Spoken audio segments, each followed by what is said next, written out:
Hello, my name is Lordy Bunnykins, and welcome to Toontown the Grindworks. Toontown the Grindworks is a recently released roguelike that is also a fan game based on Disney's Toontown Online. Unlike most other Toontown fan games, this is not an online MMO. It is entirely a single-player experience that has you going through 5 floors of the Grindworks in order to defeat a final boss. There are 6 different characters to play as. For any marathon, I would love to bid for these, although it would probably not include this guy on the far right because he's completely randomized. But these 5 characters are all pretty standard.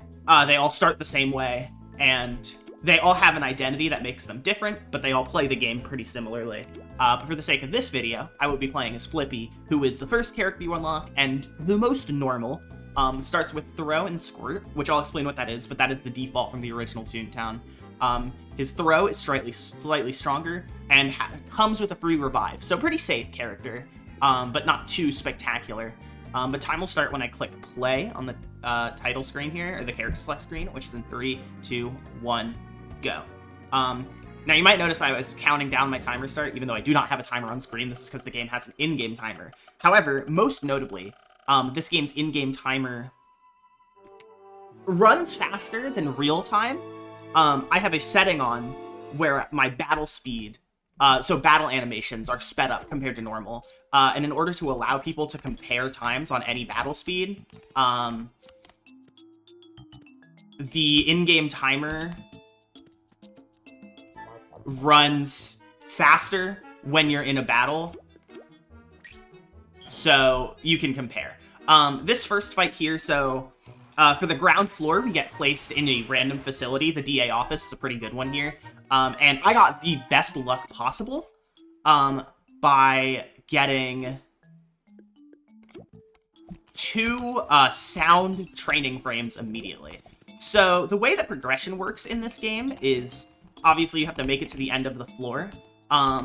You have 6 gag tracks, and gag tracks are these different types of attacks you can use. I mentioned this character starts with Throw and Squirt, which are both pretty standard use gag tracks that, Throw and Squirt are both pretty standard use gag tracks. You, throw them, or, like, launch them at the enemy, and it does damage. Throw has a self-heal aspect to it, and Squirt applies a debuff that makes you deal more damage on future attacks. However, in the first 2 chests of the run, I got 2 sound training frames, which is really good. Sound is one of the best, like, gags to have really strong for the run. Sound is an AoE attack that is usually pretty weak. However, since I already have it at level 2, it's pretty strong, and I already have a task to get level 3, which is something I didn't explain. If I pause here, you can see my Toon tasks on the left. These are little, like, tasks you can work towards, like, goals you can work for on the side, and when you finish one, you get rewarded with the reward in the top right. Usually these training frames are what I'm looking for, because that makes my gag stronger. However, you can also get jelly beans and laugh boosts from these. Laugh in this game is the meter in the bottom left, and it is my health. The more laugh I have, the happier I am, and if I lose all my laugh, I go sad, and the run ends. In this case, more particularly, I have the ×1 next to my name. This is because I have an emergency revive, which I mentioned this character starts with. It is possible to find more revives throughout the run, but it's a pretty rare item. And quite honestly, this game is not the hardest, so I honestly probably won't need it. And the other characters in the game don't start with it, and so I don't. I'm not too concerned about that. The DA office, I have not explained this. I mentioned there are 4 facilities. This is because Toontown has 4 types of cogs. The cogs are supposed to represent some sort of capitalist nature, and there is the Sellbot, the Cashbot, the Bossbot, and the Lawbot. The DA office is the Lawbot dungeon here, and there are a lot of these, like, more puzzly sections. So, for example, there I had to find out the right order to hit the buttons. There are also going to be puzzles later that are somewhat similar to games like Minesweeper. So there's a lot of fun, like, little puzzles in the DA office, and it's usually considered one of the faster ones. There are a few rooms where I'll have to fight multiple cogfights at once, but for the most part, it's usually considered to have pretty good generation. Starting from floor 1 onwards, I mentioned at the start I had to do 5 floors. I kind of lied because this first floor is called the ground floor, and after this we will be going on to floor 1.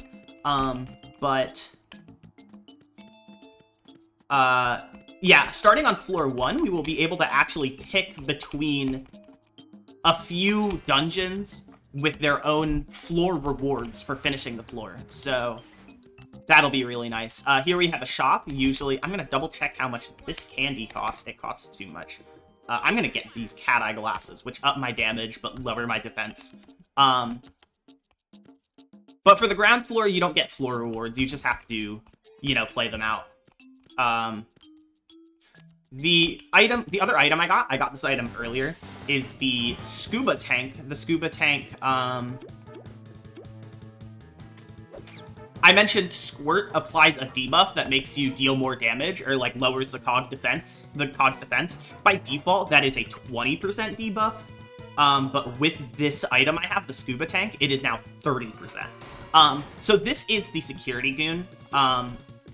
Each dungeon type has 2 bosses. One of them is a cogfight boss, and the other is a more puzzle or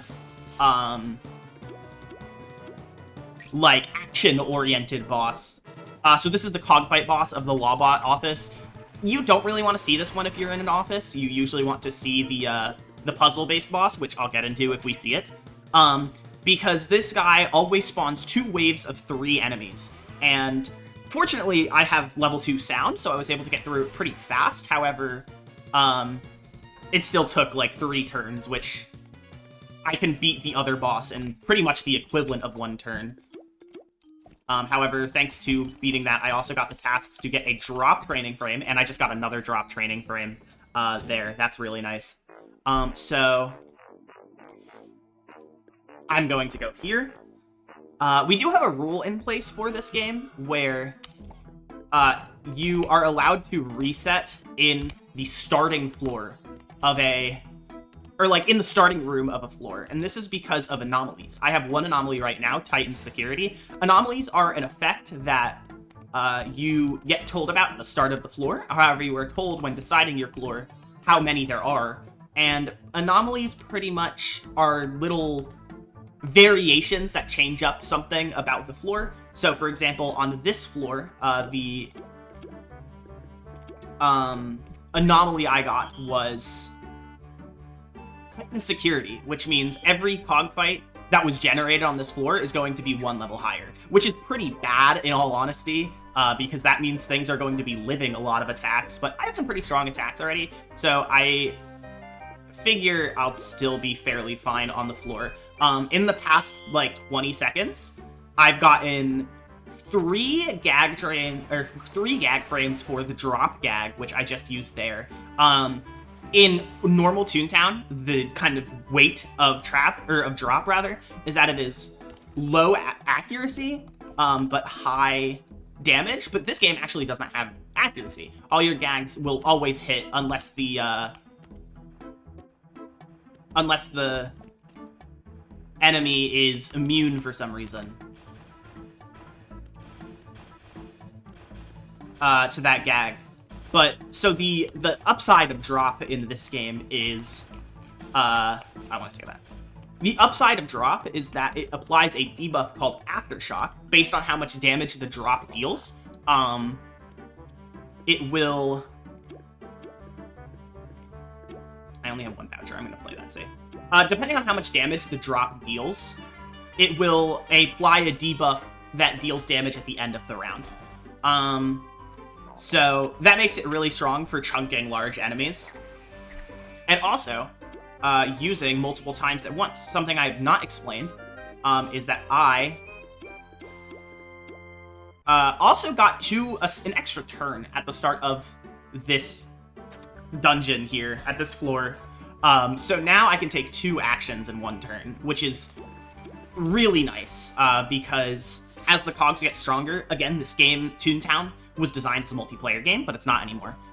So, or it still is in most instances, but this fan server, this is not a fan server. You get the point.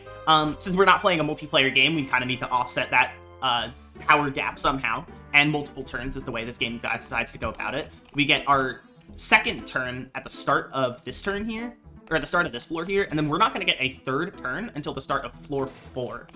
So we're going to be coasting on 2 turns for quite a while. But thankfully 2 turns is pretty strong. The Titan security is messing with me a little bit, but it happens sometimes.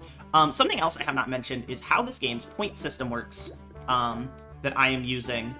This game's point system is the way in which you are stopped from just spamming your highest level gags at all times. Every turn, you regenerate a certain amount of points, and the way that point generation works is you then get those points back at the start of a turn. So you're not meant to like spam all your super song stuff, but the higher gag track you have in a gag track, the more it's going to cost to use the higher level gags of that track. So you can like try and use the lower versions of it to get the same effect. Will you always get the same effect? No. But it's a pretty decent system, I'd say. The only problem is that this game is kind of laughably small on items that actually help you out with your gag point management, so it can become one of the biggest struggles near, like, late run when you are starting to get your, like, strong items and... or you're starting to get your strong gags, but you just don't have the points to use them repeatedly. There, I finally got my first laugh boost of the run. I'm surprised it took this long. You can permanently upgrade your laugh by getting items for it, but I'm just, like, not getting those. Thankfully, this item I just picked up is really good for defense. And we have a shop here. I'm going to see what I can buy. So here I bought a laugh boost and also a pink slip. A pink slip is something I've not talked about, and it's fairly rare, so I'm really happy to have gotten one. A pink slip is an item that lets you fire a cog. It just completely... You can pick any cog you want, and it just completely removes it from the battle. There are certain bosses that are immune to fire, so you cannot just remove them straight out. But that, in this game, only applies to the final bosses. On floor 1, I got the security goon. The other 3 floor types, their boss, like, cogfight boss, is actually, like, an active boss. There is, like, a big boss you fight. And you can fire those, which is really good because sometimes they are really mean. However, for this floor 1 on the factory, on the Cellbot factory, we just got the platforming boss, the action boss. So I don't need to worry about using that fire. I can save it for the next floor, get my floor rewards, and move on. I have level 3 trap without lore. I'll talk about what that means in a second. I also wanted to talk about the candies I'm getting. Those are just, like, passive stat boosts. They don't do much. And hey, for variety's sake, we do get to go to the Mint next here. So the Mint is the Cashbot dungeon, and this gag point boost means we generate 1 extra gag point per floor. Also, my floor reward for the past floor was this Conductor Hat, which grants me a 10% damage boost to any sound gags that I use. So I mentioned that one was really good for speed because of the AoE potential. Now they do more damage, so it's only stronger. Another drop is really good. I don't think I have any task rerolls. I do not. Okay. But, like, with that gag point boost, we can really get into the swing of things. Unfortunately, I do not have points for, like, anything, but we'll make this work. I can still defeat the guy on the left here, which is nice. I do have these items in my inventory called gag vouchers, which give me 5 points, which are, like, a consumable that gives me 5 points of certain gag. However, I really want to save, like, a lot of my buffing items for later game, especially the final bosses. It's really nice to have. But, like, this one, you can see it's kind of starting to hit its groove. I have a few really strong gags that are going to be able to get me through some of these floors easily, although you can definitely see the parts of the run where I'm hoping for something stronger, like in the case of my throw only being level 1 when that is one of my main ways to heal. And also, I have this gag, the Trap gag, at level 4, without having any lore. Trap is, by default, the best damage-dealing gag in the game, in terms of, like, level of gag to how much damage it deals. However, the downside of it is that you have to use another gag called Lore to, like, put the cog on the trap, and I still don't have a single lore gag. So I can't use Trap at all right now. Even though it is at level 5, which is a bit unfortunate because, like, lore is a pretty good gag. What it does is it stuns the cogs. It has 2 forms, the dollar bills, which are the, like, single...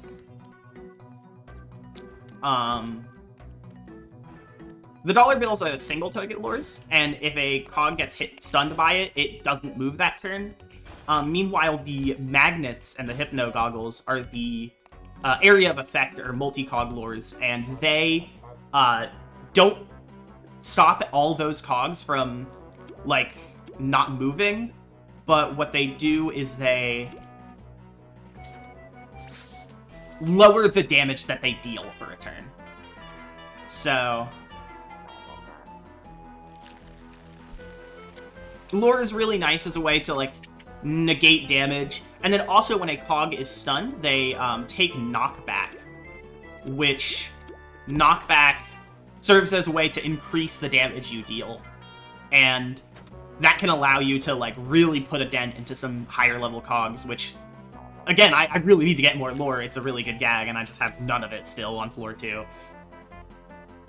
This fight, though, went pretty well. I got to take out this telemarketer with the aftershock damage from the big weight drop I did, and I should be finishing a task now. That gives me my first lore frame of the run, finally. I'm going to re-roll that 3 Two-Face task into a 7 Sellbot task, and then I do not think I have the money for anything here. No. But there are some good items there. I would have loved that chef hat in particular. So, this is the action boss for, floor 2, or for the Catchbot Mint. We do have a small cutscene here. Some bosses let you skip their cutscene for some reason, but not all of them. This is one of them, and it's one of the longer cutscenes you can't skip, but the fight is usually kinda nice. So the goal here is that we are going to be on these conveyor belts. A bunch of safes are moving on the conveyor belts, and there are a lot of stompers crushing parts of the belt that we have to be careful to avoid. And eventually, out of one of these 2 ends is going to be a button right here. And I need to hit 3 buttons to end the fight.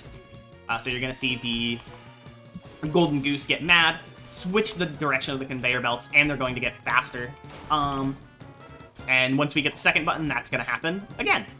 Something kind of nice, or not nice about this fight, rather, that hasn't happened yet, thankfully, is that buttons can actually get crushed by these crushers, and you can't use them anymore. So that can make this fight really annoying, because sometimes the thing you need to win will just get crushed. But thankfully that didn't happen at all, and that was a really good fight. And we can move on to floor 3. I'm going to take this no anomaly floor, so no risk of something bad happening, and it's going to give me a party hat as a reward. That's really nice. And speaking of party hat, and of good hats, I actually got one of the really strong items in the game here, added in the version I'm playing in, the 1.0.2 version. This is the Roman helmet. The Roman helmet makes it so that if a cog is done taking damage for a turn, and it is at 8% of its HP or less, it does not... It just dies. Like, automatically. Its health gets rounded down to 0, which is really strong. Obviously, it can help you out in edge cases where you're just barely don't have enough health to kill, or damage to kill. But also against boss cogs, that 8% can still be like a good bit.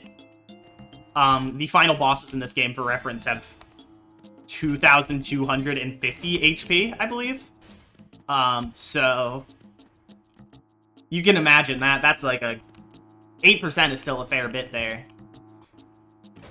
But at this point, we've already actually seen all 3 floor types I want to see. So I don't have too much to talk about in terms of new mechanics. Here are actually some more laser puzzles. I was talking about these earlier.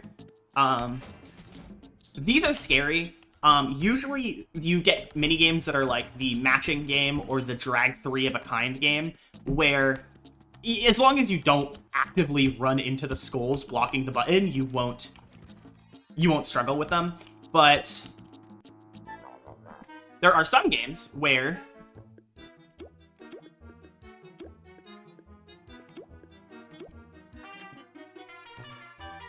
you have to actively avoid skulls. And if you hit skulls in those laser puzzle games, you have to fight a boss.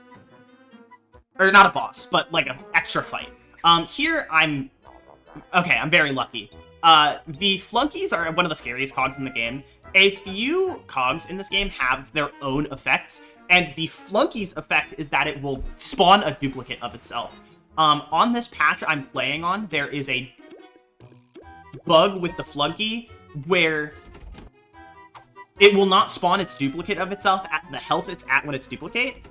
It will just spawn a full health copy of itself, and we really don't want to deal with that.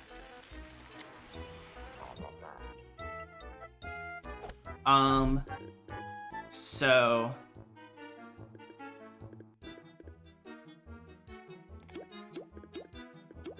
I'm going to use a health item here to be safe, because I am getting pretty low. Even though I still have my revive, I really want to save it. And if you saw that No Mercy pop-up that just showed up on screen, that was the Roman helmet coming into effect. No Mercy is the effect that auto-kills the cog that is at its 8% HP or less.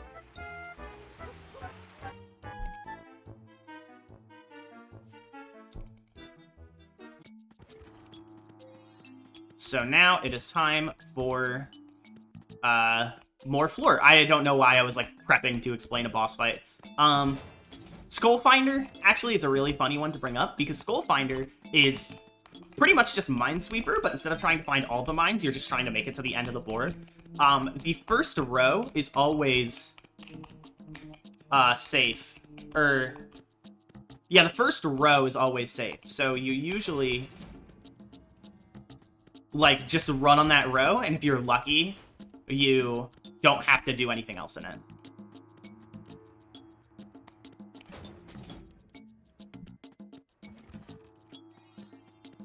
Good damage up there, and this room actually has a funny little skip. I can get another sound frame here. Yay, let's go. And then I can jump on top of these bookshelves using that geometry there and make my way over to the other side of the room. So that way I get to not only dodge all the spotlights that would deal damage to me, but I also get to, like, not have to navigate, like, a mini maze, pretty much. And I got crushed there, dang. Thankfully, a lot of these puzzle rooms in the DA office heal you a little bit when you finish them, so I'm not worried too much about taking a crush hit here or there. This room is pretty annoying that I'm in. I've seen it twice in this floor now, and the reason it's annoying is because the fight in this room is always guaranteed to be 4 cogs. But I have a lot of points right now, so I am going to try my best to take out 3 of these cogs in one turn. I think I'm only taking out 2. Yeah, I'm taking out the 2 on the left, but still did pretty good there. I do have good lore now, so you can see me using Trap more actively. Trap is usually not, like, the go-to, because it is only, you know, it takes 2 turns to use. But luring multiple cogs at once is really nice, so you'll often see me do what I did here, where I, you know, trap a cog. Oh, okay, thanks again. I trap a cog, do a group lure, and then use lore knockback to get rid of the other. I would have liked that cog. Okay, well, never mind. I was going to say I would have liked that cog to stay alive, so I could have used my throw to self-heal, but I just got heals. I'm going to see what I can buy here. I'm actually just going to buy that since it's on sale. Yeah, and keep my money. So hopefully we see... Okay, we're seeing the security goon again. Unfortunate. Although Big Magnet... Okay, that's really nice. Yeah, so now we're starting to get lore gangs. The main thing that lore gangs do, as they level up, is that the knockback that you like, deal is greater. Unfortunately, this guy in the middle is going to be immune to sound. Something I don't think I mentioned during the first security goon fight is that each cog has a different immunity, and the color that they are reflects the gag that they are immune to. So you saw this guy was dark blue. That means he has the sound immunity. In this turn, he's immune to squirt, but that's fine. I'm just going to use trap. Another good thing about trap, I get to explain a lot of trap mechanics here, is you don't need to, since usually the effect of using a bigger lure is for the sake of the knockback damage, if you're using a trap, you don't need to use a big lure, so you can save your lure points, which is really nice. Here, I am going to just get rid of these two cogs on the right with sound. Something I didn't explain about sound is the way the AoE works in this game. Usually in, like, original Toontown, you just hit all 4 cogs for the same damage. In this one, you can only hit 3 cogs maximum, and, you can only hit 3 cogs maximum, and the cog you target deals, or takes the full damage of the sound, while the cogs to the side of it take half that damage in spread. There's a similar mechanic with lore, with AoE lore, where the cog you expressly target with a magnet will have its damage down be, like, harsher than the original, or, like, than the other 2 cogs in the sequence. But at the end of that fight, I got 2 tasks done and a lot of good items from the treasure chest, so we're ready to move on to floor 4 here. I am going to check this DA office for the anomalies. I mentioned we allow save quitting if the anomalies are bad. These are all really bad. So I am going to save quit here, hit continue, and go to this mint instead for the B-Wings. Out of touch is fine. As you can see, my laugh meter on the bottom left, I have question marks instead of numbers. So I don't know exactly how much laugh I have, but I do...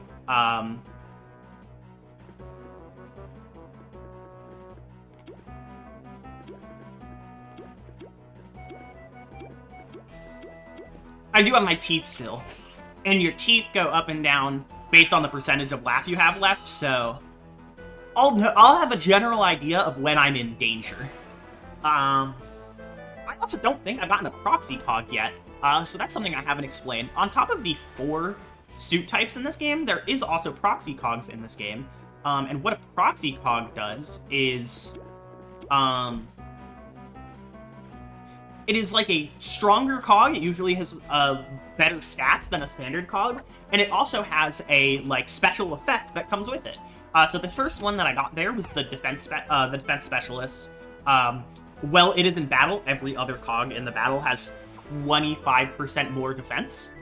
However, there are a lot of proxy effects that you're going to see that you usually have seen by now, but there are a lot of proxy effects that range from, like, slightly annoying to horrible. Notably bad ones include applying a debuff that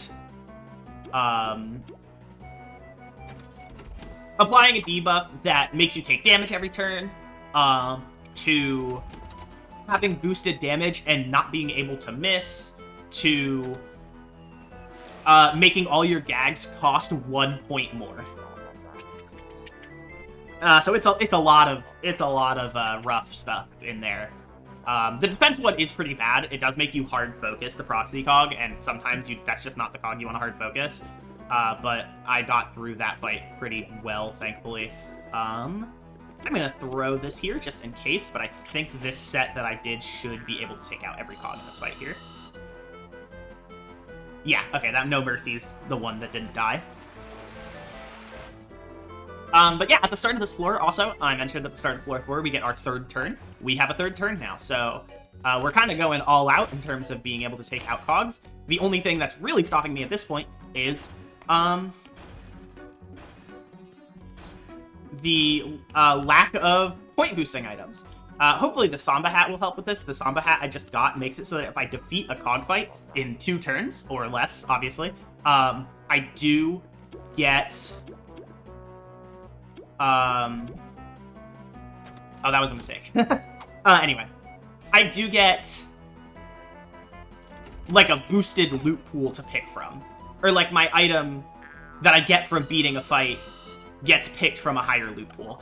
So the mistake I made here is that sound unlures cogs. So I used all my lure points on a big magnet just for them to get unlured anyways. I'm going to drop you and just stun you, I think. Yeah. So I'm not going to get the Samba Hat benefit from this fight, but... oh well, it is what it is. Hopefully the reward I get is still good.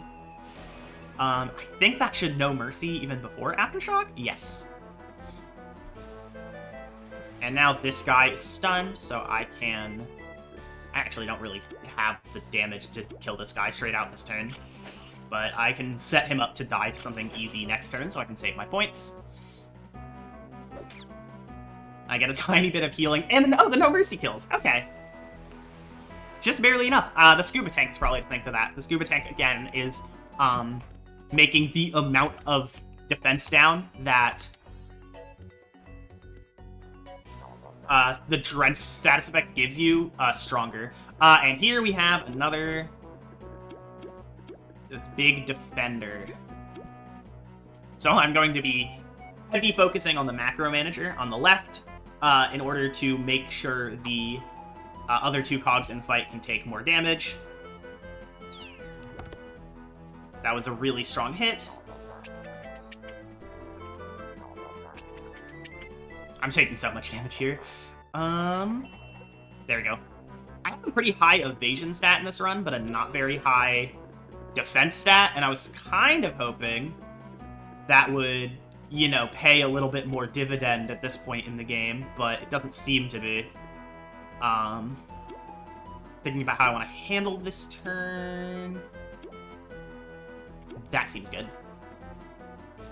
I'm hoping here that the No Mercy procs on the macro manager on the left, and it did, alright.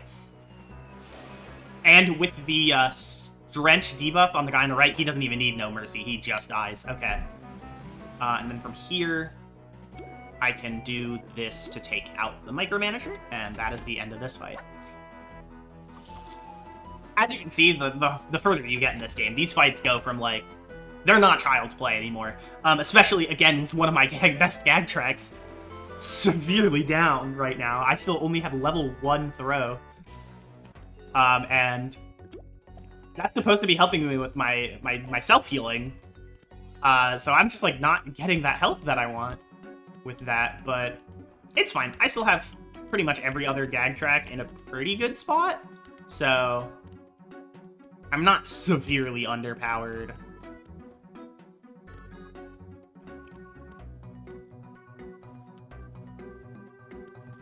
Pressure room next, okay.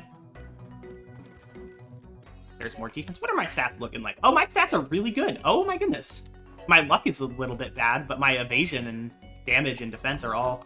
I'm surprised my defense is this high. I don't remember taking too much to get my defense that high. Oh, hey, we have the second throw gag, finally.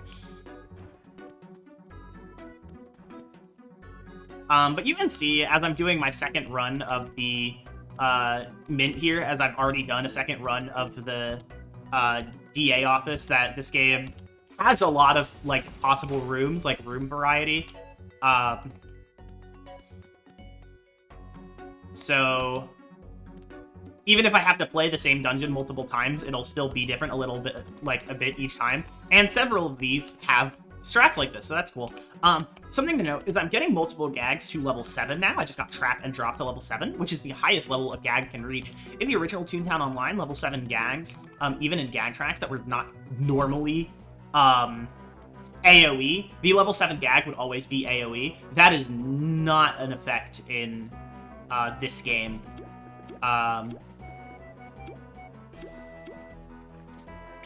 But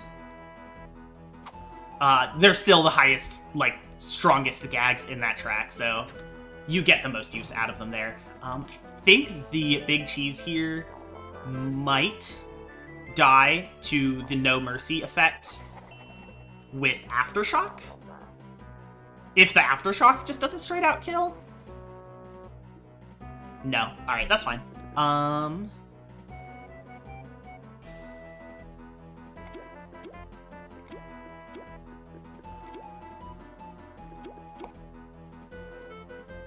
As you can see, I mentioned earlier in the game that this game can get pretty tricky to deal with late game point management, and I'm really feeling that now. I'm this late in the game, and I'm having to use, like, level 2 gags for an entire turn just to try and get what I want to happen. I could be using sound here, but I really wanted to take advantage of the lore knockback here, especially because some of these guys are pretty close to dying as is. This guy dies to Aftershock this turn, and this guy might get No Mercy by Aftershock? No. Okay. So I'm just going to use this, and that will finish the fight.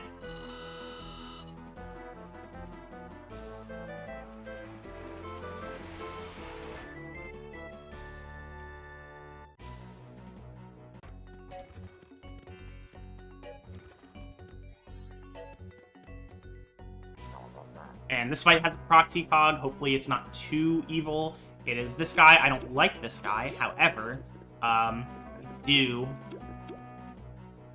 have a high enough damaging trap gag to just one-shot him. So we're gonna do that.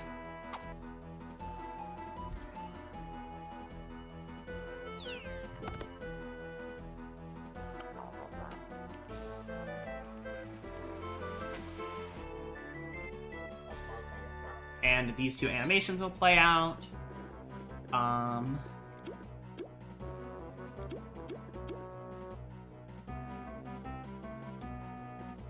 That should be good.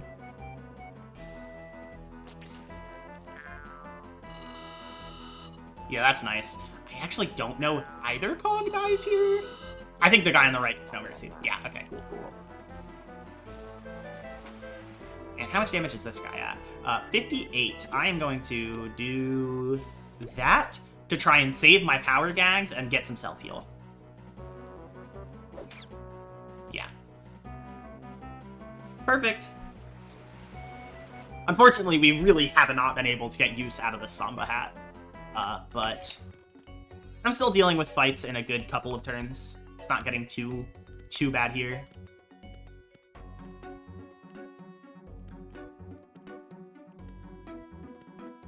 But as you see, also, something I haven't mentioned is the further we get into this game, the longer these floors are getting. This fight on the left has 2 cogs, so I'm going to take it compared to the fight that has 3, and I will maybe get use out of my Samba hat here. I'm going to be safe and just make sure this guy dies by using Soak to get the Drenched debuff on him, because I'm not 100% confident that he would have died there, but now I know he definitely will. Not even with No Mercy, he is just, like, very dead by a lot. Here, I'm going to... That's going to do 65... That should be more than enough. Yep, that's going to be No Mercy. And that is our first 2-fight turn with the Samba hat. So you're going to see, when I finish the fight, bounty, and we get an item from a better loot pool. Unfortunately, I didn't get a strong item, I just got a heal, but honestly, I kind of need that heal, so I appreciate it. And here we have a shop, can of oil. Yeah, I'm taking the Viking helmet here. The Viking helmet means that on turn 1 of any fight, I deal 10% more damage. And here we are getting another Golden Goose fight.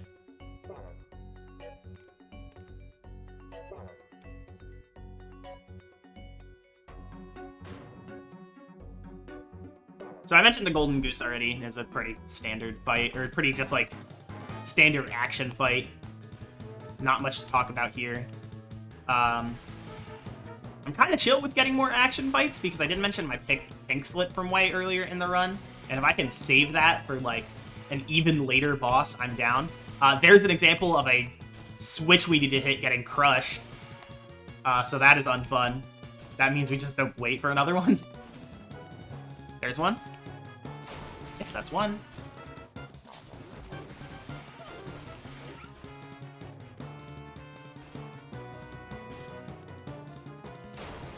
That's two.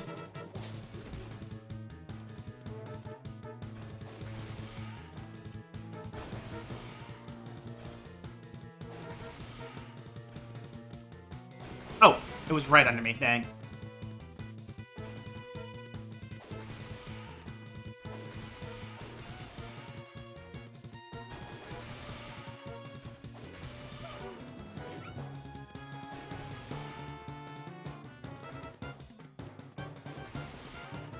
There it is. Nice. Oh, the crusher, the post-mortem crusher. Alright, that's fine. We get another soundtrack, finally. And we get a good couple stat ups.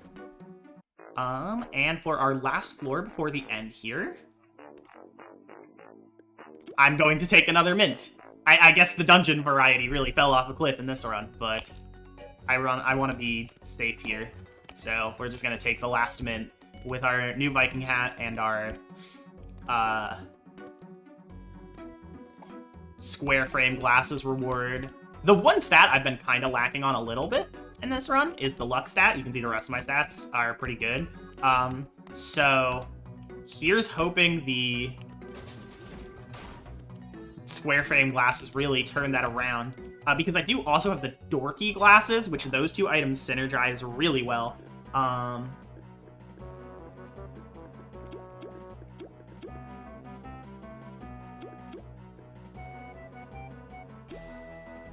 The dorky glasses add a 15% buff to my critical hit damage multiplier, so my crits deal more damage. Meanwhile, the square frame glasses give me 15% luck, so more chance to score a critical hit.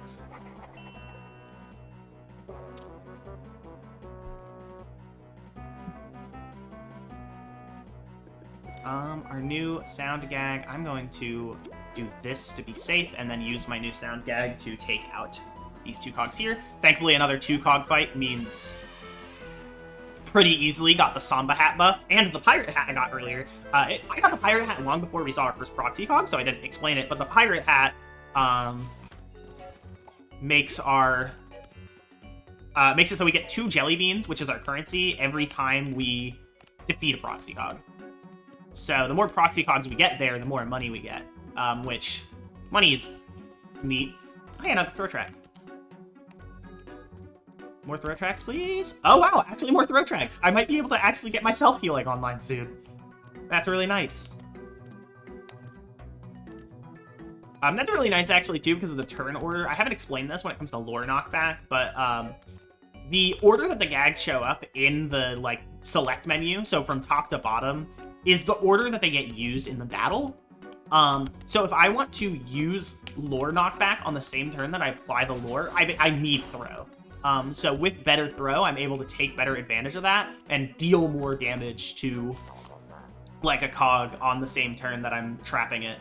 Yeah, here's the tax collector, one of the most annoying ones I talked about. The tax collector makes every gag cost an extra point throughout the battle. You usually want to defeat it fast, but in this situation, I have a route to just one-hit KO that, I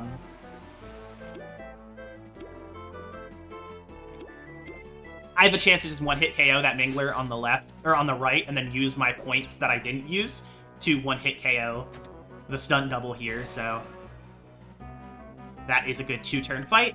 I get the jelly beans from the pirate hat. I get my Samba hat buff. Hopefully it gives me something good. Okay, good healing item. Gonna wait here.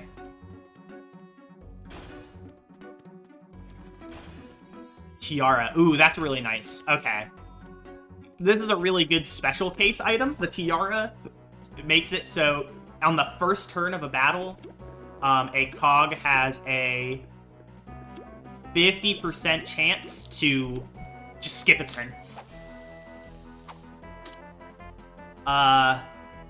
Unfortunately, for fights where cogs get added to the battle, like the final boss that's coming up after this floor,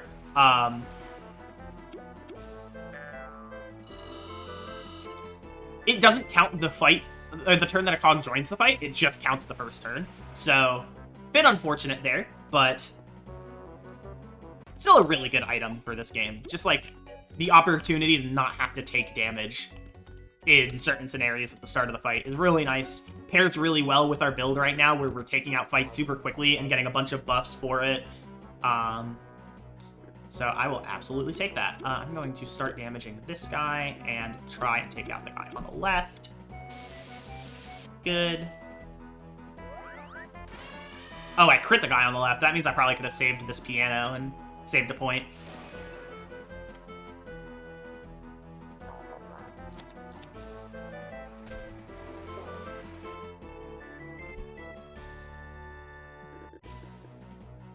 And then use this sound to finish up the fight. And get my Samba hat buffs. Yeah, that tiara is a really good part of this build. Full cream pie. Yeah, now my throw is getting to the level, you see? The game stopped really finding other gag tracks to generate as commonly. Although I did just get a new squirt track as well, very nice. And we have a shop here, which means coming up right after this will be the final boss. So I'm going to spend all my money on the trap gag voucher so I can just spam more points during the upcoming final boss. And here, on my third mint, we finally have the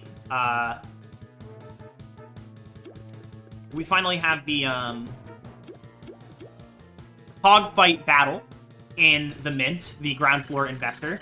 And I'm just gonna fire him. We were just not gonna fight him. So as you can see, what happens here is every turn we take, the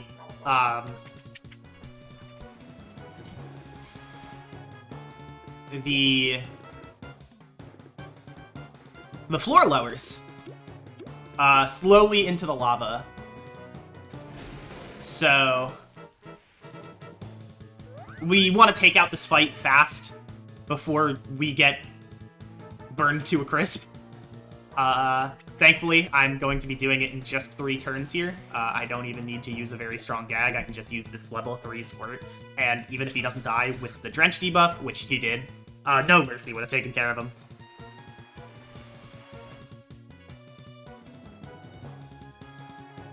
And that is the end of floor 5, which means it's time to get into the final boss. Here is our last round of treasures. We're going to get all the way up to the birthday cake throw.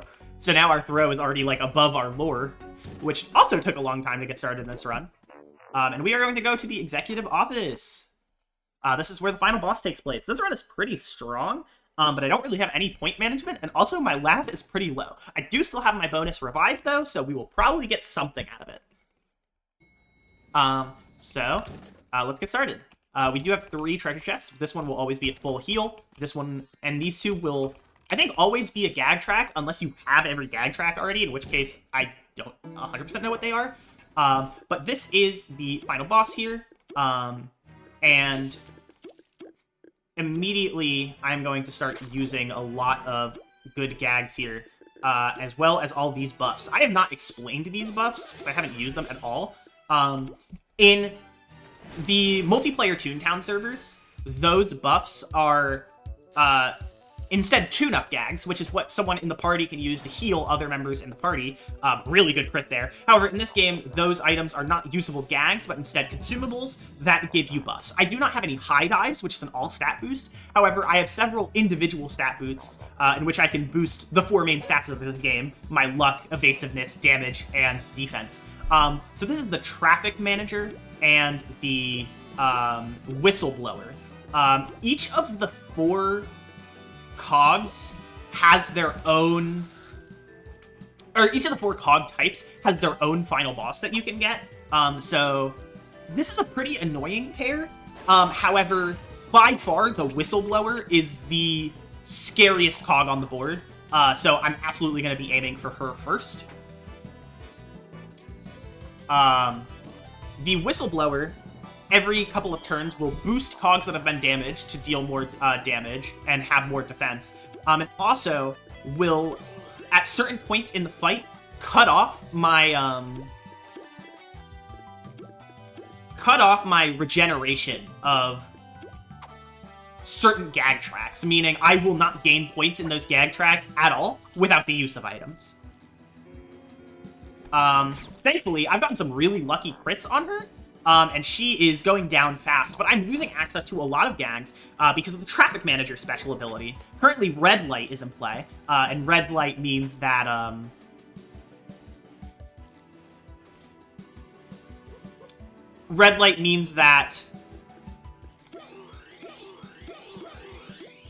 I cannot use the gag tracks that are highlighted in red, or else I will get hit with a punishment.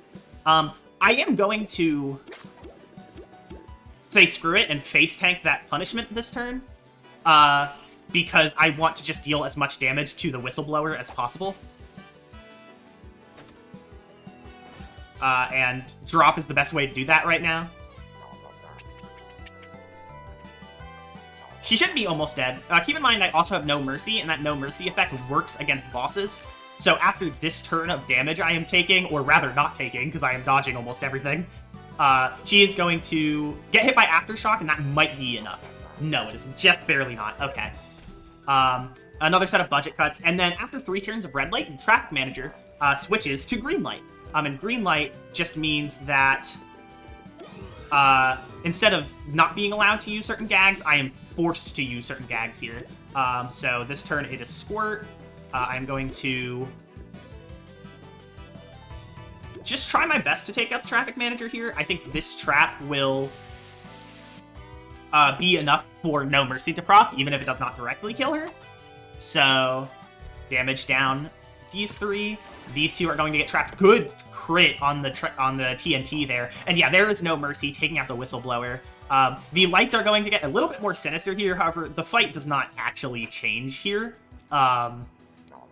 Like, the Traffic Manager does not actually get stronger. It's just an effect. Wants us to use Allure as well as Squirt this turn. I'm just going to use all of my vouchers here that I still haven't. And I still have no Squirt. So I'm going to get in trouble this turn because I do not have the gag track that the Traffic Manager wants from me. So we are just going to crank damage. I figure is the best thing to do while we try and make our way out of the situation. Really good crits and damage here. Defeated the other 2 cogs with my Foghorns. Something I didn't mention, but I should have used a lot of my vouchers sooner for, is you can use vouchers to overclock your points, which is really nice. I'm going to just use everything I can one last time. And with my buffs, if I get good enough damage here with, like, crits, I might kill this turn with, No Mercy. Yeah, there's No Mercy. So time is when this cog finishes exploding, and time, you can see the in-game timer in the top left has finished at 1:03:57, but the real time for this run was about 52 minutes. This was a really good run. I got strong sound pretty early, and though I had some struggles in the mid-game with not having really good damage because my 2 strongest damaging gags, Lure and Drop, didn't really synergize with each other. You can see the absolute strength I was able to pull out once I picked my build back up with a lot of throw frames on the last floor, and that was a really good run. I've had no resets range from, like, obviously I have a sub-hour time on one of the characters, but I've had no resets go as far to, like, struggle to be sub-120 in-game time, which is where my much heavier estimate comes from, the 1 hour, 10 minute in real-time estimate. This game can be pretty tricky, but it's a lot of fun, and I love this game a lot. So I really hope you give it a shot if you're watching this. And on top, I mentioned there are 5 characters and the mystery character. I am willing to play any of these, even in a bid war. So if you like the game, please give it a shot. I promise you won't recommend it. The Toontown community is one of the most dedicated and active communities I've ever seen. People who love this game, and I think a lot of people would be really happy to have this game. So thank you so much for watching, and please have a great day.